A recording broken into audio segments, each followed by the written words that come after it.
Tonight, we invite you to settle into a place of quiet comfort, to let your thoughts float away from the weight of the day, and instead follow a calm, wandering path beneath the stars. Imagine yourself in the American Southwest. The air is still and dry, and the sky overhead is a perfect canvas of deep midnight blue, scattered with stars like grains of salt on velvet. Somewhere in the distance, a breeze stirs the desert brush, soft and rhythmic like a whisper across the sand. You might hear the creak of a porch swing, the far-off hum of a highway, the gentle chirp of insects welcoming the night. There's a kind of vastness here, a slowness that asks nothing of you, a stillness that allows your mind to drift as freely as the clouds above. Now, take a moment and think, what time is it where you are listening to this? Is it late into the night, or perhaps you just turned in for some rest after a long day? Maybe you're hoping for a bit of quiet company as you prepare to fall asleep. Wherever and whenever you are, let us know in the comments. This story is for you. It's one of mystery and memory of something strange that crossed the sky and left questions in its wake, questions that remain even now. In the spring of 1997, a great many people, regular folks, families, police officers, even a governor, looked up into the darkening sky and saw something they could not explain. Lights that didn't blink like airplanes, shapes that seemed too large, too quiet, too perfectly aligned. What followed was not fear, not chaos, but quiet wonder. Thousands of eyes watching something that would soon be called one of the most witnessed UFO events in modern history, the Phoenix Lights. But before we begin the full story, imagine yourself there, on the edge of the city, or deep in the open desert. A warm evening wind brushing against your skin, the kind of night where silence stretches for miles, and the stars look close enough to touch. It is under this sky, this wide and gentle sky, that our story begins. So take a deep breath, ease into stillness, and let this story guide you gently into sleep. The desert is a place of quiet rituals, where the day slips slowly into night and the horizon stretches wide and uninterrupted. Imagine yourself there, in the early spring of 1997, as the sun lowers itself behind distant mountains and the light begins to shift from warm amber to the softest hues of blue and gray. The heat of the afternoon begins to lift, leaving behind the scent of dry earth and creosote, and the wind that moves through the cacti and low brush carries with it a hush that feels older than time. Phoenix, Arizona is not a small town, but at night it softens. Its edges blur into the desert that surrounds it, and the sounds of traffic and commerce fade into a gentler rhythm. Porch lights flicker on, screen doors creak open and then click shut. Children are called in for the night, and above it all, the sky begins to emerge in full, vast and glittering with stars that appear one by one like notes in a quiet melody.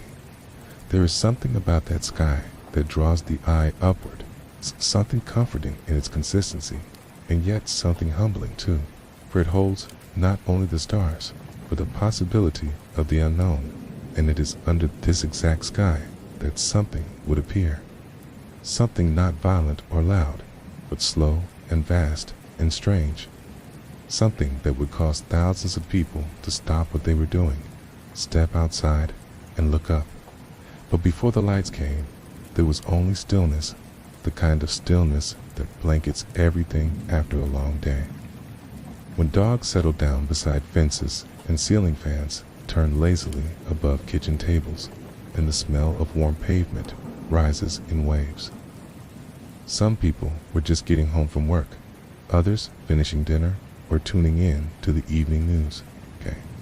And as the last light of day drained from the sky, no one had any idea that they were moments away from becoming part of something that would echo through decades of mystery and quiet speculation.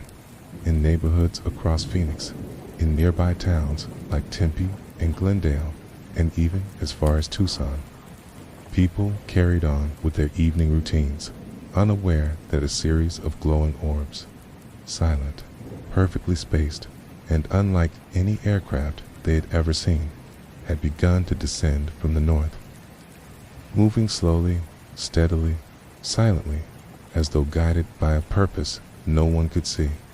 They would not arrive all at once, and not everyone would see them at the same time, for this was not a singular flash in the sky, but a long, drawn-out procession of light and wonder, witnessed over the course of hours by people who had no connection to one another, and yet who would all describe the same thing: lights, in formation, moving together with an eerie grace, making no sound, leaving no trail, hovering and drifting across the sky as if gliding through water. And on that evening, March 13th, 1997, just as dinner plates were being cleared and televisions began glowing in living rooms, the first sightings would begin, subtle at first, quiet like the night itself, not accompanied by panic or shouts or alarms, but by stillness, by silence, by the unmistakable feeling that something had entered the sky above Arizona, something that didn't belong, but that wasn't necessarily unwelcome either.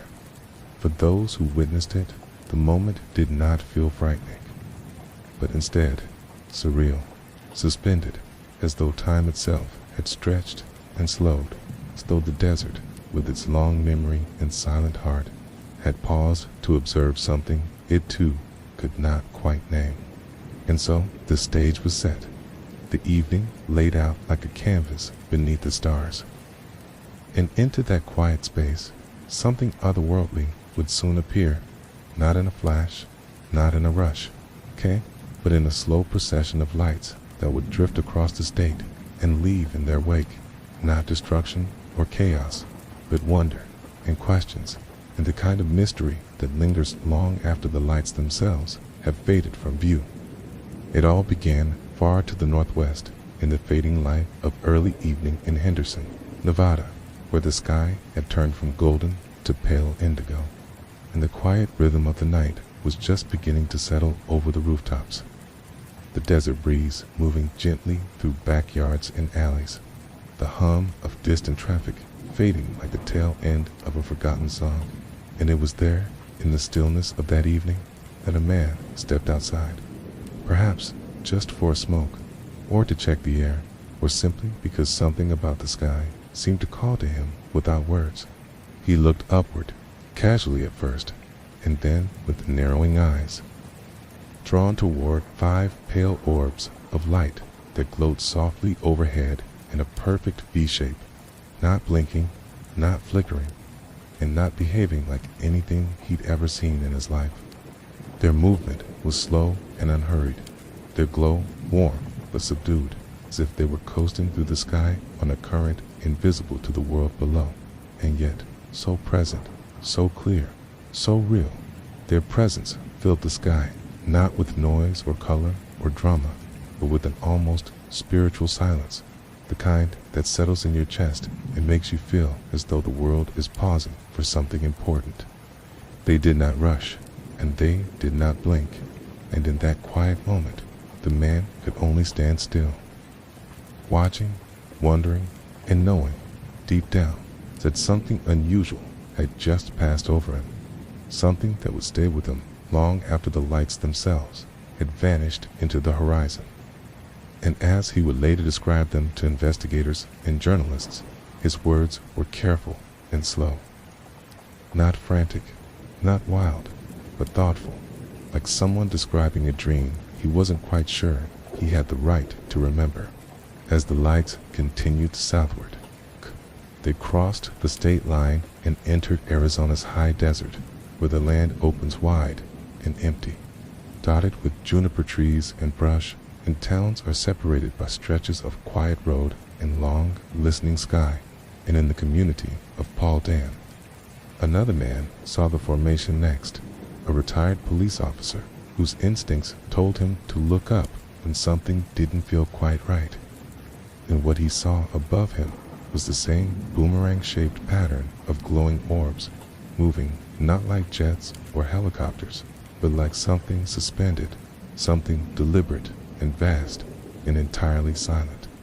He called out to his family, and they came outside one by one, first confused, then transfixed, staring upward at the slow procession above them.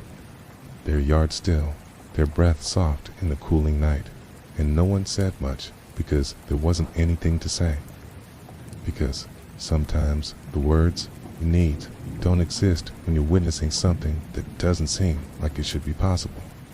As the lights moved farther south toward Prescott, the sightings multiplied, not with urgency or alarm, but with a quiet sort of ripple effect, a shared moment happening in scattered towns across the desert, on porches and balconies, from the windows of parked cars and driveways, people pausing whatever they were doing, walking dogs, watering plants, unloading groceries, to gaze skyward with quiet, widening eyes.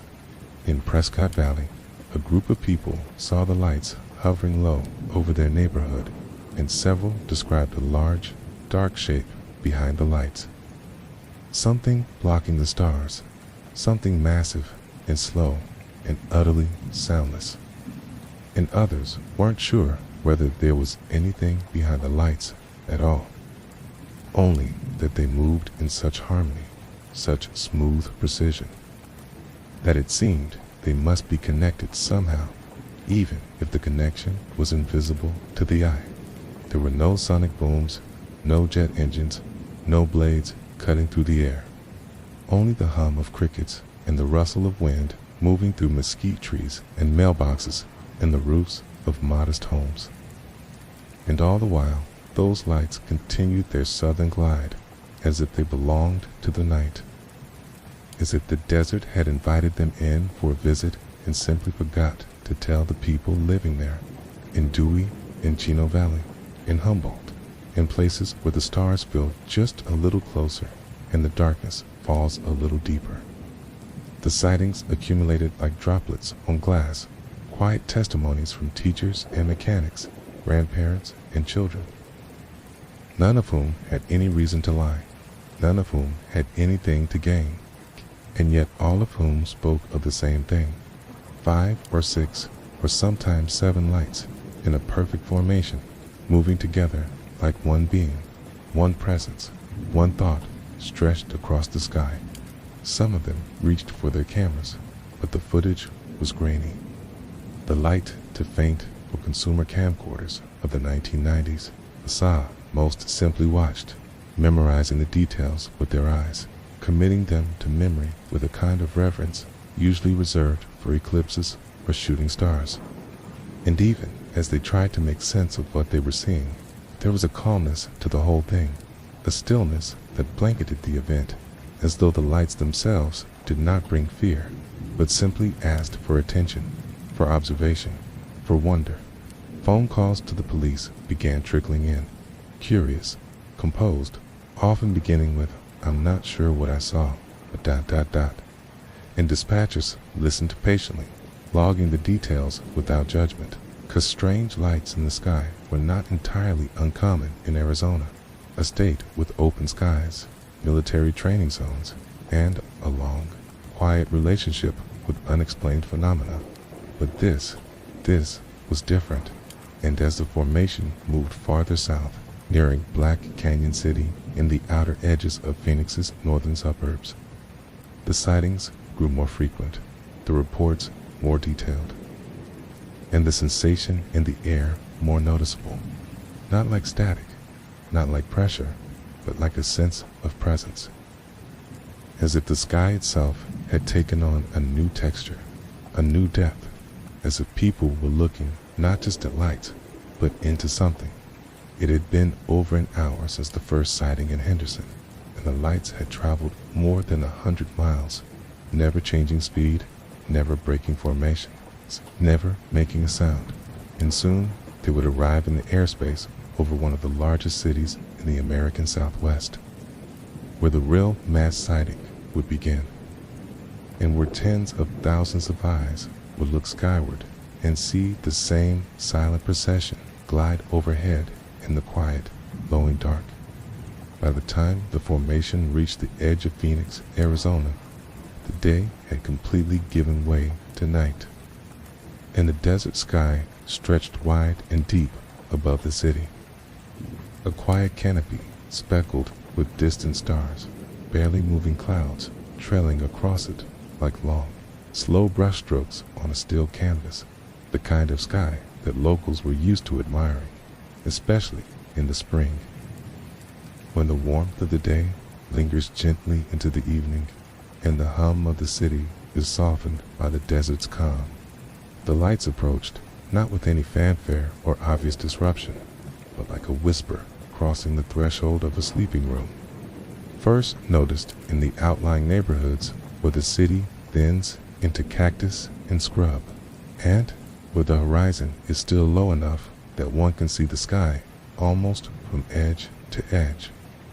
And it was there, in places like Anthem, Carefree, and Cave Creek, that people began to step outside without quite knowing why, drawn by a strange sense that something above them had shifted, that the rhythm of the air itself had subtly changed, even though everything remained still and silent and undisturbed.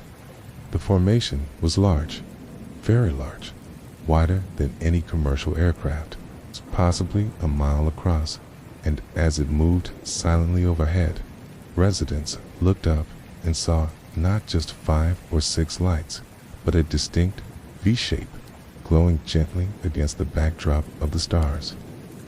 Each light glowing steadily, not flashing or pulsing, just holding their place in the sky with a quietness that felt deliberate, as if the object, whatever it was, did not want to frighten or overwhelm, but simply to pass by, to glide forward, to be seen without being explained.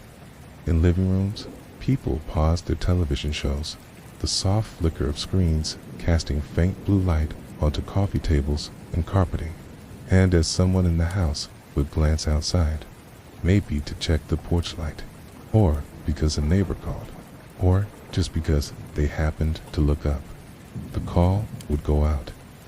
Come look at this. Come outside. Something is flying over the house. And soon, entire families stepped out into their driveways and yards, blinking against the dark, their voices soft with disbelief, not yelling or panicking, just wondering, watching, taking in the slow, silent procession of lights that moved with a grace almost too perfect to be mechanical. And the formation did not change direction, nor did it shift altitude or wobble in the way aircraft sometimes do. Instead, it held its shape, its direction, and its steady pace, moving slowly but unyieldingly southward, passing above neighborhoods and intersections and freeways and fields. And as it moved, more and more people joined the quiet crowd of witnesses, some standing alone with arms folded, some with phones held loosely in their hands, unsure whether to record or simply watch, some pointing while others whispered, all caught in the kind of collective moment that rarely happens in a modern city. From the neighborhoods of Deer Valley and Sunny Slope to the avenues of Glendale, the lights passed overhead, utterly soundless, their shapes seeming to absorb the sky itself, and many witnesses later described how it felt like time had slowed down, like the air was thicker and the night deeper, and for just a few minutes, the regular patterns of daily life, the sound of traffic, the buzz of conversation, the bark of a dog in the backyard, all faded into the background, leaving only that single question in the minds of everyone who looked up. What is that? Some of the most vivid accounts came from people who were directly beneath the formation, who said they saw not just lights in the sky, sky, but a massive triangular object blocking out the stars, an object so large that it seemed to cover entire city blocks, moving so slowly that it gave the impression of hovering, of gliding, more than flying, and yet, somehow, there was no sound. Not even the faintest hum or vibration, nothing mechanical, nothing that could be traced or explained. People called in to the local radio stations, to police dispatch, and to newsrooms across the city, and yet no aircraft had filed a flight plan, no military exercises had been scheduled over the city, and the local airports had no radar evidence of anything unusual, a fact that only deepened the sense of mystery, because while officials insisted that nothing was in the air, thousands of people across the valley were watching something they could not name drift silently above their heads. In parks and open lots, people pulled over their cars to step out and look, and some climbed onto the rooftops for a better view. And in those scattered moments of collective observation, there was a strange calm, not born of confusion or fear, but of quiet attention, as though something sacred was unfolding above them, and they had no choice but to be present for it. And all the while, the lights continued their slow passage across the night, in Tempe and Mesa, in Ahwatukee, in Chandler, in every direction the formation traveled. It seemed to pass without resistance, without reaction, leaving in its wake only the long hush of wonder. And those who had the chance to see it found themselves struggling later to put their feelings into words. Not terror, not excitement, not joy or dread, but something gentler, something quieter, a sense of witnessing something just beyond the edge of understanding, something ancient, something vast. Even Arizona's governor, Fife Symington, would later hold a press conference to mock the incident with a man dressed in an alien costume, later admitted that he had seen the lights himself, and that what he had witnessed was not a joke, not a prank or a trick, but a moment that left him deeply moved and deeply unsettled, because even with all his connections, with access to military briefings and aviation records, he could not explain what had passed overhead that night. And still, the lights moved on, beyond downtown, beyond the city grid, casting no reflection on buildings, leaving no shadows on the ground, passing quietly above homes and businesses and highways, a floating question suspended in the sky. And even as they reached the southern edge of Phoenix, the lights did not disperse or break apart, but remained in formation, slowly receding into the distance as they continued into the wide, dark stretch of desert beyond the city. For some, the event passed like a dream, a strange and beautiful interruption in the routine of everyday life, and for others, it marked the beginning of a lifetime of questions, not just about aliens or spaceships, but about what we do and do not understand, about the boundaries of perception and belief, about the ways in which something can be real even when it leaves no trace, no sound, no proof.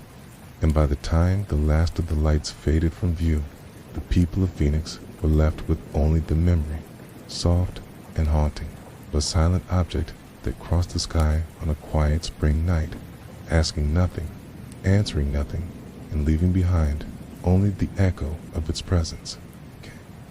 Whisper in the dark that you're not quite sure you heard, but that you know will stay with you forever. When the last of the lights finally slipped beyond the edge of the city and disappeared into the dark horizon of the Arizona desert, there was no explosion, no crash, no dramatic end to mark their passing. Only the quiet return of the familiar, the low hum of air conditioning units coming back into focus, the gentle tapping of wind through backyard fences, the creak of a rocking chair slowly swinging on a porch somewhere. And it was in this ordinary quiet that the strangeness began to settle in, because what had just passed over the city was not accompanied by panic or noise or chaos, but by something even more unsettling, a silence so vast it almost seemed intentional, as if the object itself had erased sound, erased explanation, and replaced it with wonder. In the neighborhoods of Phoenix, where people had stood motionless beneath the sky, those who had seen the formation still hovered in doorways or sat in lawn chairs long after the lights had gone, blinking into the darkness as if waiting for something else to appear, something to follow the event, some final sign or signal to confirm what they had just seen. But there was nothing. Only the deepening dark and the stillness of the spring air, and gradually, slowly, people began to return indoors, leaving the empty streets behind. Though none of them forgot what had just happened, and many couldn't quite find the words to explain it, even to the people standing next to them. It wasn't that the lights were frightening, and it wasn't even that they were unexplainable. It was the manner of their presence, the sheer size of the formation, it's the slowness of its movement, it's the absolute silence that accompanied it as it passed over a populated city without causing a single alarm or siren or sound. And in that calmness, there was a quiet awe, a stillness that wrapped around the memory like a blanket, something deeply personal and yet somehow shared by thousands, something that could not be photographed clearly or measured accurately or dismissed completely. As dawn approached, the first light of morning stretched across the rooftops and hills, touching the desert floor with its soft warmth. And the city awoke to find itself unchanged, or at least it seemed unchanged. The traffic lights still blinked. The morning news still played softly in kitchens across the valley. Coffee machines still brewed and alarm clocks still buzzed. But for those who had seen the lights, the world felt subtly different, like the outline of something once invisible had been traced faintly across the edges of their vision and could no longer be ignored. The first questions came not in panic, but in curiosity, people calling into local radio stations with gentle voices, asking if anyone else had seen the lights, wondering aloud if it had been a military operation or a new type of aircraft, or perhaps some strange atmospheric illusion. But the answers did not come, not right away, and not clearly, and so the questions began to spread like ripples in still water.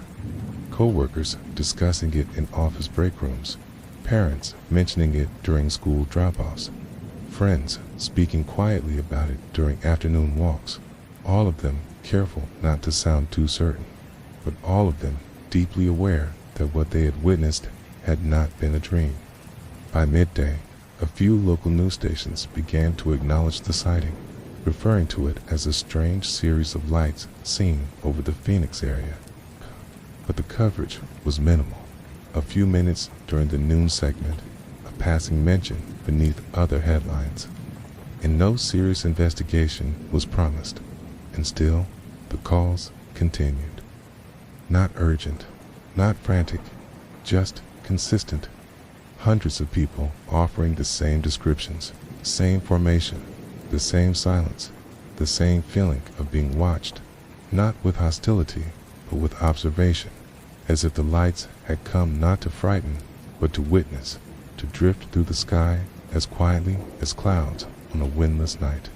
As the story began to gain momentum, it became clear that the phenomenon had not been confined to Phoenix alone.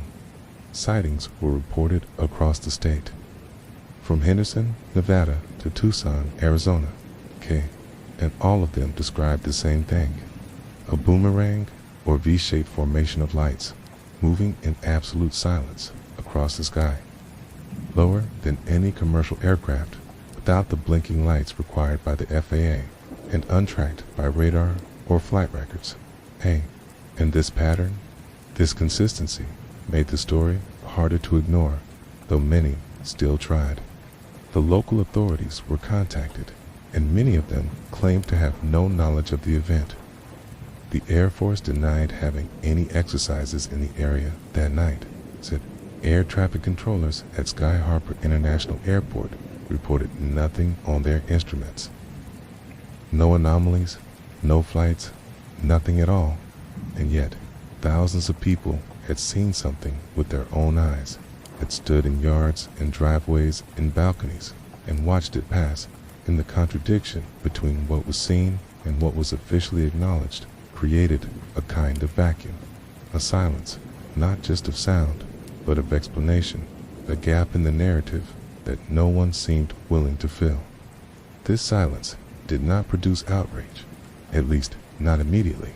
Instead, it deepened the mystery, added to the feeling that whatever had happened was not meant to be understood in the traditional sense, that perhaps it was beyond the reach of ordinary investigation. And so people began to tell their stories in private, sharing memories in quiet moments, repeating the same details, not for validation, but for comfort, as if hearing it again helped confirm that it had really happened. The strangest part, perhaps, was how calm everything remained. There were no protests, no rallies, no demands, only conversations, only wondering, and in that quiet contemplation, the Phoenix Lights became something more than a sighting. They became a shared experience, a nighttime memory that connected people in a way that few events ever do. And even those who had not seen the lights found themselves drawn into the story, into the language of the event, as if the silence had spread beyond the sky and into the hearts of those who lived beneath it.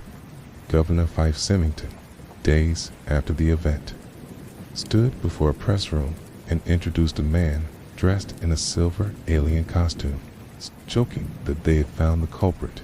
And while the room filled with laughter, many felt a deep sense of unease, not because of the joke itself, but because of what it represented. A refusal to engage seriously with the questions so many were asking, a way of silencing the story with humor, of making it too ridiculous to pursue.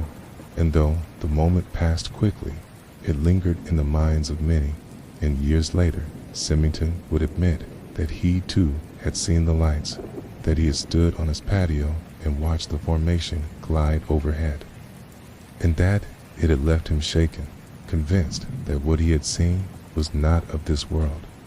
And so the lights passed not only through the sky, but into the memory of the city, becoming part of its lore, its identity, its whispered history. And those who had witnessed them would carry the image in their minds for years, the slow movement, the soft glow, the silence that followed, and on quiet nights, when the stars returned to their rightful places and the breeze swept gently across the desert floor, some would look up and wonder if the lights might ever return, not because they needed answers, but because they remembered how it felt, just for a moment, to be part of something larger, something beyond, something both impossibly distant and intimately close. As the desert wind continued its soft movement across the sands and the warm haze of memory began to blur the sharp edges of that March evening, the lights over Phoenix transitioned from a direct experience to something else entirely, something that lived not only in the night sky, but in the stories told afterward.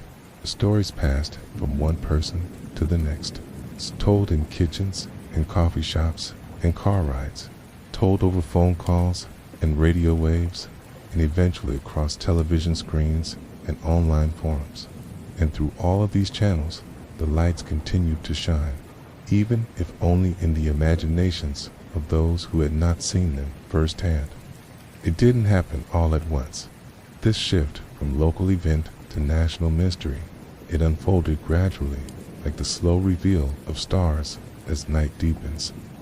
One voice followed by another, and then another, until a network of stories had quietly taken shape across the country, each thread pulling a little more attention to what had happened that night.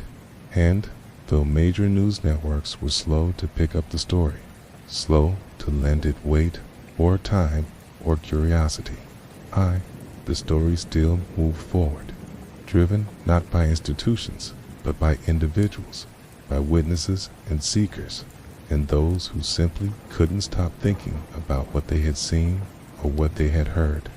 In those early weeks, the most meaningful conversations didn't happen in newsrooms.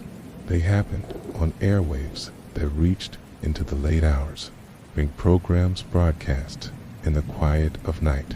Shows like Coast to Coast AM, where the lines between belief and skepticism lurked gently in the soft hum of AM radio, where callers from Arizona and Nevada and New Mexico described, in voices that trembled slightly but did not waver, the shape of the lights, the soundlessness of their passage, the way the stars had disappeared behind the object as it moved across the sky. Some of these callers were calm and detailed, recounting times and street names and directions of movement with the precision of someone trying to preserve a moment exactly as it occurred, while others sounded almost embarrassed to be calling at all. Their voices tinged with hesitation as they admitted that they had seen something they couldn't explain, something that left them with a feeling they couldn't quite put into words, a feeling not of fear but of reverence, as though they had witnessed something sacred and strange and utterly beyond their understanding. The hosts of these programs listened patiently, rarely interrupting, allowing the silence between words to stretch just long enough to let the weight of each account settle into the air. And in this space, the stories flourished, not as evidence, not as proof, but as something more human, more honest, and perhaps more valuable. Shared moments of wonder that invited the listener to look up, to imagine, to remember that the sky is not always empty, and that sometimes it carries secrets we are not yet meant to solve. Gradually, larger media outlets began to take notice, while their tone was often bemused, treating the event as a curious oddity rather than a legitimate incident, and the language used in their reports reflected this skepticism. Phrases like lights alleged to have been seen, or witnesses claim, gently casting doubt on something that thousands had confirmed with their own eyes. And yet, even in these minimized reports, the core of the story remained intact, that on the night of March 13th, 1997, something vast and silent passed through the skies over Arizona, seen by people from all walks of life, recorded by dozens of cameras, still lacking any clear explanation. Eventually, an official explanation did come, or rather, a partial one, months later, offered by military officials who claimed that flares dropped by a 10 aircraft during a nighttime training exercise at the Berry Goldwater Range could account for at least some of the lights seen over Phoenix that night. And this explanation was presented with confidence and finality, as though it closed the book on the matter. But for many, especially those who had seen the earlier formation pass directly above their neighborhoods in complete silence, it did little to settle the unease. Flares, after all, do not move in coordinated V formations across hundreds of miles. They do not maintain altitude and speed in a way that mimics flight. They do not remain visible for extended periods without flicker or smoke trails. And most importantly, they do not appear to be part of a single, massive structure that blocks out the stars as it passes overhead. And so the flare explanation was accepted by some, but by many it was seen as a convenient answer to a far more complex question, a way to put the story back into the box from which it had escaped. Skeptics also offered alternatives, some reasonable, some reaching, some grounded in psychology and atmospheric science, others in the simple belief that people often see what they want to see, especially in the dark.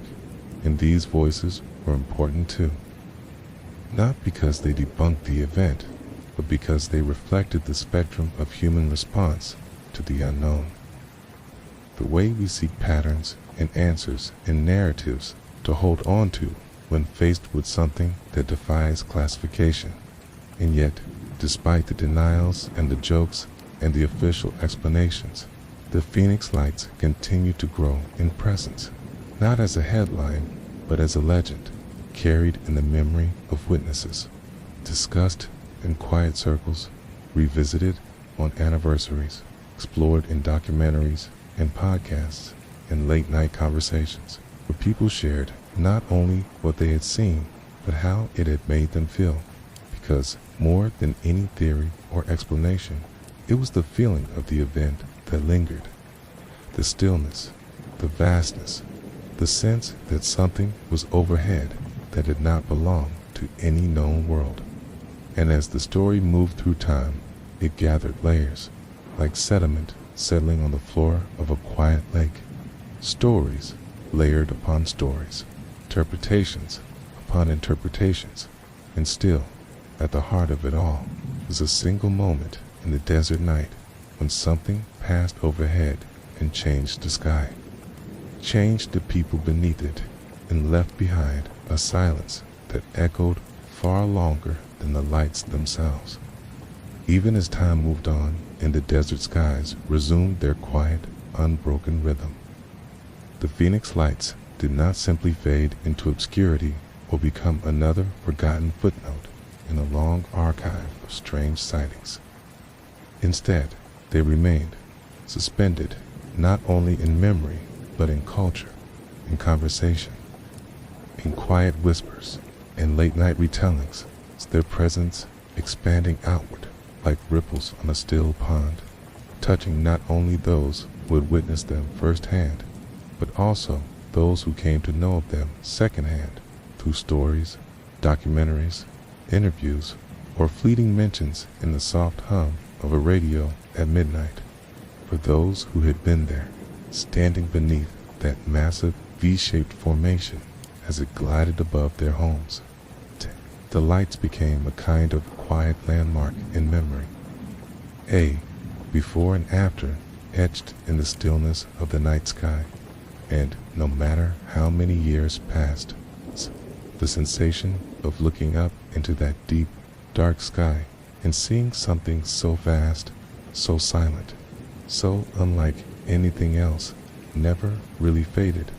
It lingered in the mind, in the way light can linger in the eyes after you close them, a ghostly echo of something that changed the shape of the night. And for those who had not seen the lights, for those who heard of them through neighbors or friends or local news reports, the story grew into legend, a tale passed down with reverence and a hint of disbelief. A tale that invited listeners to pause, to wonder, to look up into the night and imagine what it must have felt like. That slow procession of lights, the way they seemed to belong to something enormous and unseen, the way they moved without sound, without urgency, as if they had all the time in the universe. As the months turned into years, and the years into decades, the Phoenix Lights did not lose their potency. If anything, they deepened. It's like a soft crease in fabric, becoming part of the larger tapestry of unexplained phenomena that the human mind keeps tucked away in the quiet corners of its curiosity. In each March, as the anniversary approached, articles would resurface, radio shows would revisit the topic, and gatherings would form, often informal and modest, where witnesses could reunite, share their recollections, and feel, if only for a moment, the solidarity of shared experience. Some of these gatherings became almost ritualistic in their calm, with lawn chairs set beneath the stars, small groups watching the sky, not in the hope of seeing the same lights return, but as a way of honoring that strange, the moment in 1997 when the sky offered them something vast and inexplicable, something that would never be fully understood, but would also never be fully forgotten. And in this act of remembrance, the story of the Phoenix Lights remained alive, not as proof, not as science, but as memory, as myth, as an open-ended question that carried its own quiet weight. Over time, artists began to depict the event in paintings and illustrations. Musicians wrote songs inspired by the lights, and writers included subtle nods to the incident in fiction and poetry. And in this way, the Phoenix Lights entered the cultural imagination, not loudly, not with spectacle, but gently, like a whisper, like a suggestion that maybe, just maybe, the world is bigger and stranger than we allow ourselves to admit.